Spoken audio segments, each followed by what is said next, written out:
หน้าเดียวนี้ใส่ได้เฉพาะหน้านี้หรอวะโดยมึงอ่ะปีนมึงดู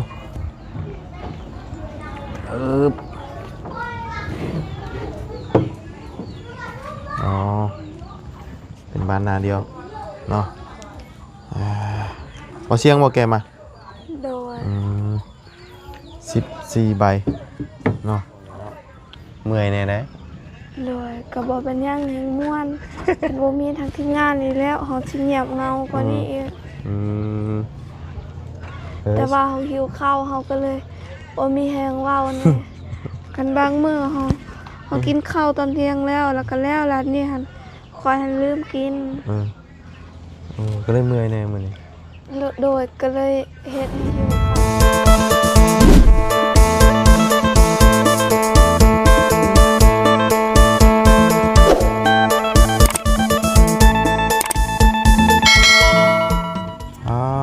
ชิโต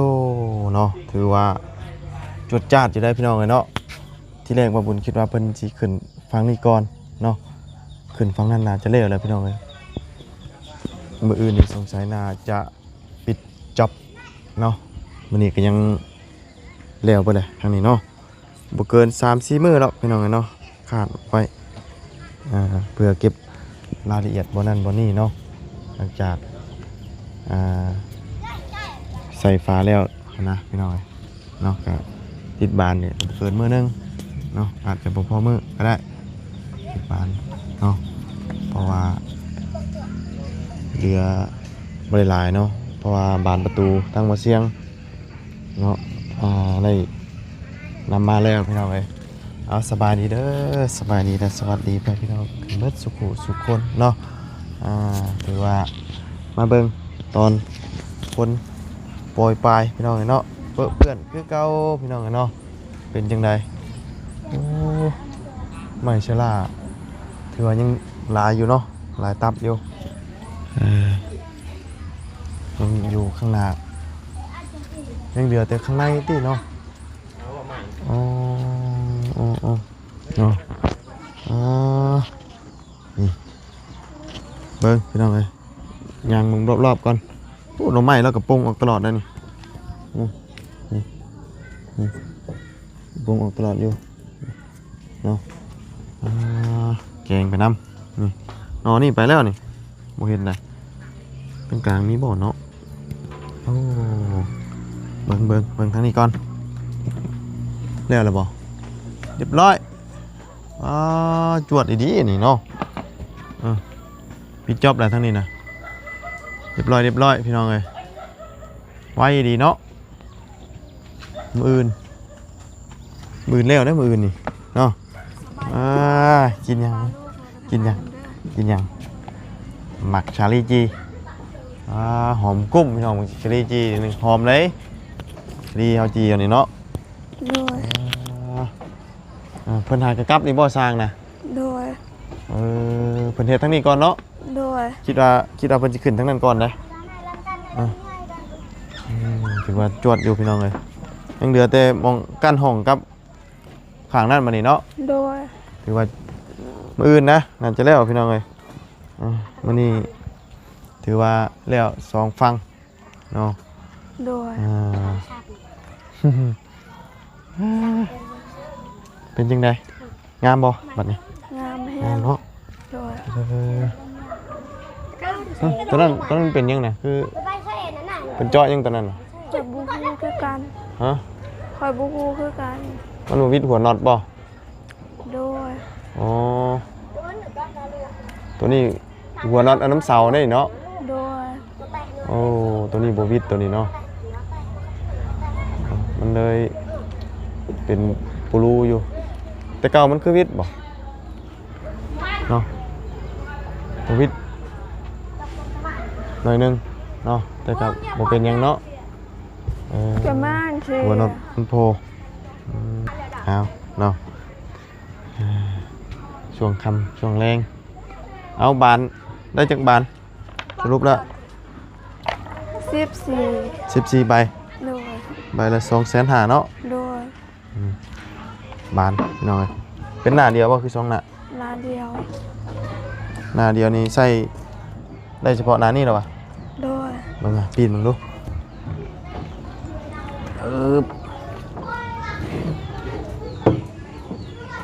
อ๋อเป็นบ้านนาเดียวเนาะเอาเสียงบ่แกมา โดย 14 ใบเนาะ14 ใบพอดีเลยตกอยู่3 ล้านปลายเฉพาะบานน้อยบานยังเดือบานคู่กับตัวบานเดียวบานนี้เนาะยังเดือ โดย ยังบ่ทันมีตัวนี้เนาะมีแต่ว่าทางใดนั่นก็เป็นรวมกันบานนี้เนาะ โดย ทางสร้างเพิ่นหากะกับพี่น้องเอ้ย โด เนาะ ย เด็กน้อยย่างนี่เทิงหยอดอยู่เชือกนี่เพิ่นผูกยังนี่นะ คอยบูฮูคือกัน ฮะมันคือหอยนั่นนี่บ่ บูฮู ยิ้วเข่าว่าเนี่ยนี่ ลืมกินข้าว ลืมกินข้าวสร้างว่าแท้หึจิบ่จอยบ่ลืมกินข้าว คอยกินน้อยเดียว ฮะ ตอนเที่ยงหันซื้ออหยังก็แบบทุกคนหันรวบรวมเงินทางน้องๆหันเพิ่นไปขายหน่อไม้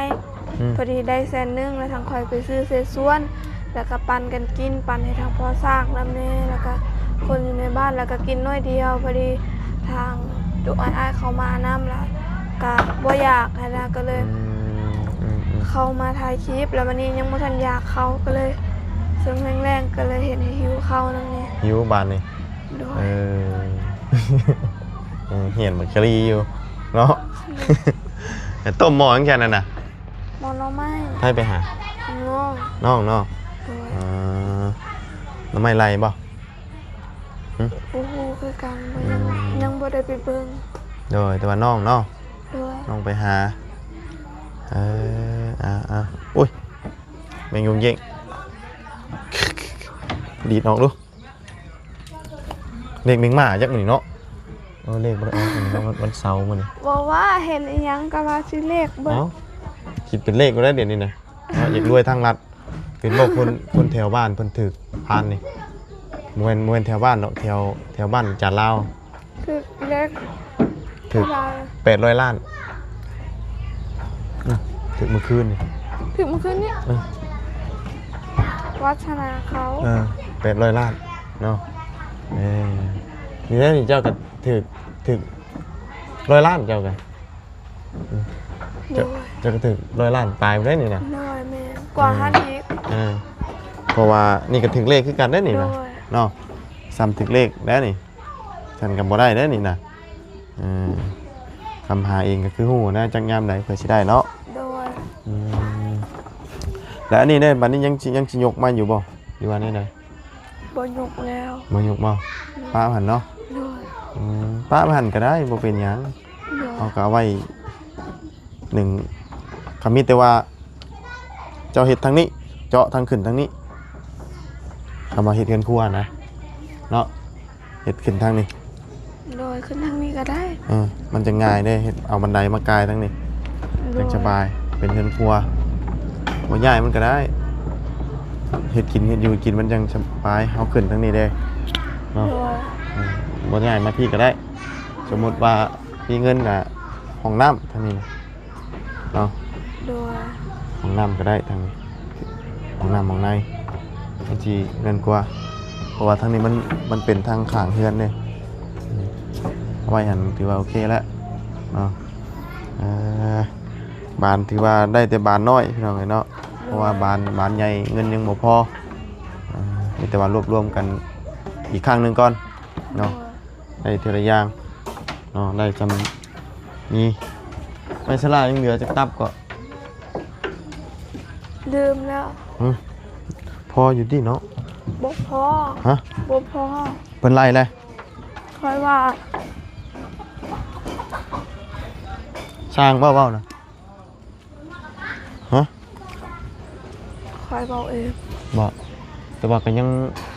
ลายอยู่ได้เนาะ เออ ตับสตับ 1 2 3 3 4 5 5 6 6 7 5ได้แต่7 8 9 อันนี้7ตับเนาะ โดย ตับหนึงมี5แผ่นบ่ แม่นเหรอวะ โดย 10 20 30 35แผ่น โดย นั่นตับหนึงแล้วอันน่ะ สอง 2เลยเนาะ โดย 2ตับพออยู่เนาะก็เบิ่งก่อนเนาะพอกัน โดย เพราะว่าอยู่นี่ยังอยู่7เนาะ โดย เบิ่งก่อนพี่น้องว่าสิพอหรือบ่พอบ่พอก็จังว่ากันตัวนี้กันเนาะ โดย เพราะว่ามันมาอ้อมตัวนั้นนำเด้อ้อมตัวนั้นนำก็หลายเติบมาอ้อมกันอีกบัดนี้เนาะก็เลยหลายเติบพี่น้องเนาะปกติเฮาบ่ได้อ้อมเต็มเด้ โดย อันนี้ขนาดสร้างมาหลายอยู่ได้นี่นะ โดย แต่อันนี้ก็ยังบ่แน่แล้วว่าพอบ่พอเนาะ โดย ยังทันแน่ใจเท่าเฮ็ดพุ่นละมื้ออื่นพุ่นละจึงสิฮู้ว่ามันพอหรือมันบ่พอ โดย เนาะ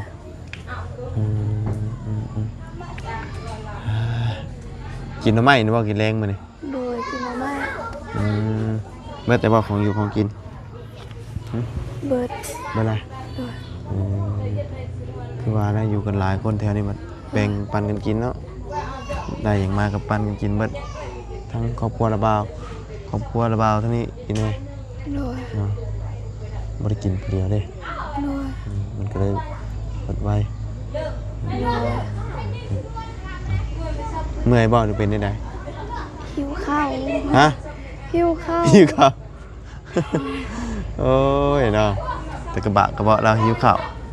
เออ จะมาทานน้องไม่ซุปก่อน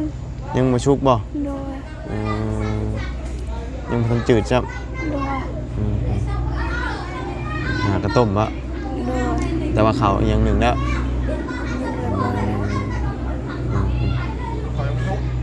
บ่หน่อไม้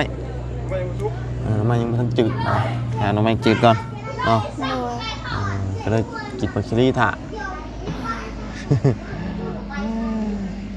สีท่านี่ก็ท่านในมีบอกหรือว่าประตูนบอกเราจะไปซื้อ ทางบอตูนว่าสิซื้อ แต่ก็สิได้ลำปองนี่เนาะ โดย เราบ่ฮู้ว่าสิซื้อมาพอหรือว่าตัวนี้ก็ได้ โดย เราเบิ่งก่อนเนาะ โดย อาจจะพอหรือว่าบ่พอเนาะเราเบิ่งก่อน โด ตัวย นี้ก็ได้เพราะว่าเงินมันมีผู้ละเล็กผู้ละน้อยเด้ โดย เนาะเงินมันบ่ได้มีแบบเต็มเม็ดเต็มหน่วยแต่ก็น่าจะรวบรวมกันก็สิพอสิได้อยู่ดอก โด ผู้ละ ย เล็กผู้ละน้อยเนาะคือบานนี่ก็ยังตอนนั้นก็ยัง2ครับตกอยู่ประมาณ2ล้านนี่นะเนาะตามไล่เบิ่ง2ล้านนี่ว่าตามคิดไว้ดอกวะเนาะ โดย เอาไล่สูงไว้ก่อนไล่ต่ำโพดยานมันบ่พอ โดย เพราะว่าใบบานคูนี่ผมว่าเป็นขายเท่าไรเดือนตกอยู่ประมาณล้านนึงจ้ะบานคู โดย หิวข้าวแห้งบ่ หิวอยู่ เออ ตายเนาะไปอยากข้าวแห้งมื้อนี้ต้มมีก่อนบ่เดี๋ยวว่าบุญจะเอามีให้ก่อน บอกเป็นยังทานน้องไม้ก่อนก็ได้ เอาอย่ามาต้มมีกินก่อนเนาะอยากข้าวแห้ง เป็นยังทากินน้องไม้ก่อน เนาะกินยังจะชะลอก่อนบัดนี้ระวังทะ กินบ่กินก็ได้เดี๋ยวทาให้สุกก่อนแล้วสิกินบัดเดียว หาเราไม่จืดก่อน โดย เนาะกินข้าวเนาะกินข้าวบ่อิ่มแน่ละบ่มื้อนี้กินอยู่เทั้งเฮือนนี่บ่อันตอนเฮ็ดกินน่ะ บ่ อยู่พวก โดยเยือนยา มือแล้วตัวนี้นะมือแล้วตัวนี้แล้วตัวนี้เลยลงมาบันไดนี้เนาะ โดย ลงมาบันไดนี่สุดท้ายเลยเบิด โดย เนาะ3 มื้อนะเนาะประมาณ3 มื้อหรือ4 มื้อนี่แหละมื้ออื่นปิดจอบตัวนี้แล้วก็สิไล่ติดบ้านนี่ โดย ผมใช้สิเมื่อยเพลียแห้งอยู่มื้อนี้เนาะ ปากมันมีเสียงเลยพาไปชุมหน่อไม้พุ่นแล้วเข่าผู้มันกำลังสิจืด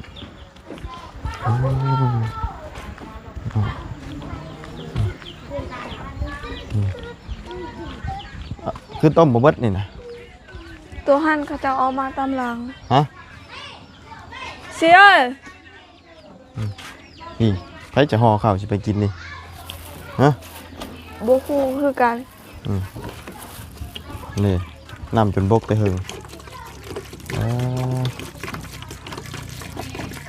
จะไม่ได้กินง่ายแล้วอะน้ำบกนะ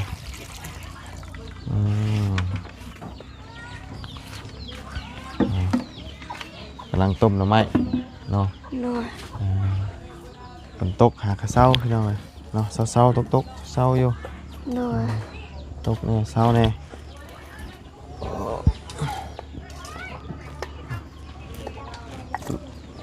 หนึ่งอยู่นี่ประจำเลยนะมันหนึ่งข่าวนี้หนึ่งอยู่นี่ประจำเลย โดย พอฝน โด ตก ย ฝนตกเลยมันหนึ่งอยู่นอกมาได้ โดย ทั้งนั้นเลยมีแต่เจาะทั้งนั้นนะจังขึ้นลงสบายมันจังซึ่งทั้งนั้นเลย โดย แต่ว่าอยากนอนนี่ก็ได้นะคำว่าผู้บ่อยากขึ้นนอนเทือนใหม่กัน โดย สำหรับชีวิตวัยรุ่นอยากนอนอยู่นี่นะ โดย เนาะนอนแบบส่วนโตวนะนอนเล่นไปก็ได้คือการผู้ชายนี่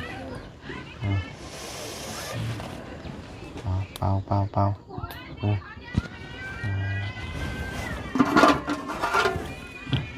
วีอุดหนูอยู่เทิงหุ่นให้คนอยู่เทิงสลบเป็ดได้นี่เยิ้มเดี๋ยวจังเลยก็ได้กินตอนนั้นจะแกงบ่ โดย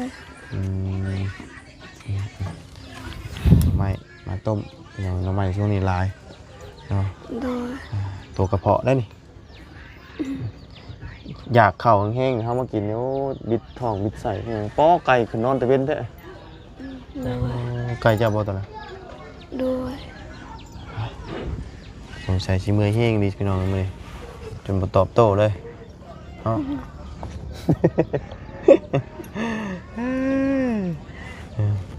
เจอชึกนักนะช่วงนี้เนาะเมื่อยแน่เด้ โดยก็บ่เป็นหยังแห่งม่วนเป็นบ่มีทางทีมงานนี่แล้วเฮาสิเงียบเหงากว่านี้อีก แต่ว่าเฮาหิวข้าวเฮาก็เลยบ่มีแฮงเว้าแน่กันบางมื้อเฮากินข้าวตอนเที่ยงแล้วก็แล้วนี่หั่นคอยหันลืมกิน ก็เลยเมื่อยแน่มื้อนี้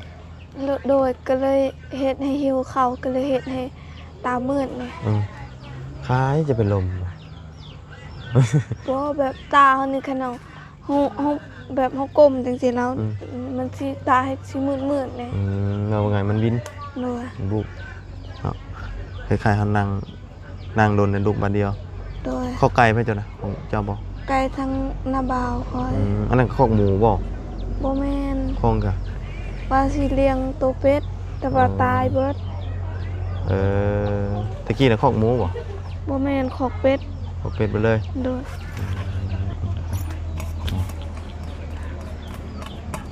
เอาปลาสันเรามีแต่ว่าจะไปหากระต้มขนมแน่ให้เจ้ากินก่อนเด้อฉัน โด พอย วันเท่าอยากเข้าเนาะเขาได้หาหน่อไม้สุกแล้วก็ได้ โดย เขานี่ก็จะเรียนเขาเป็นจะไปใส่ตรงแต่งอยู่นี่เนาะ โดย